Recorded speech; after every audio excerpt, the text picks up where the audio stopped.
યુનિવર્સિટીના ગેટ પાસેથી ચોરાવ બાઇક સાથે એક ઈસમને ઝડપી લીધો। ભાવનગર શહેરના એલસીબી પોલીસ પેટ્રોલિંગમાં હતી તે દરમિયાન બાતમીને હકીકત મળી હતી કે યુનિવર્સિટી ગેટ પાસે રોડ ઉપર બાઇક લઈને એક શખ્સ ઊભો છે। તેને રોકી પૂછપરછ કરતા અગાઉ વાહન ચોરીના ગુનામાં પકડાઈ ગયેલ જેનેશ ઉર્ફે હાર્દિક દલસાડિયા રહે સિયોર ને વધુ પૂછપરછ કરતા તેણે 2 મહિના પહેલા ભાવનગર સલ્ટી હોસ્પિટલ ટ્રોમા સેન્ટરની પાર્કિંગમાંથી સ્પ્લેન્ડર મોટરસાઇકલ રજિસ્ટર નંબર 04 તેની ચોરી કરેલી હતી।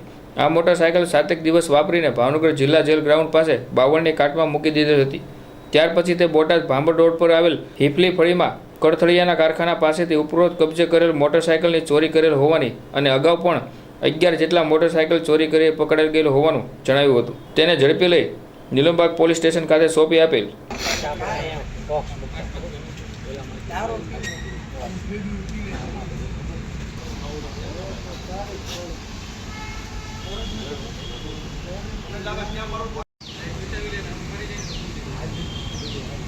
સરકાર ટીવીની અંદર 20 વર્ષ સહાય આયુષ્યમાન કાર્ડ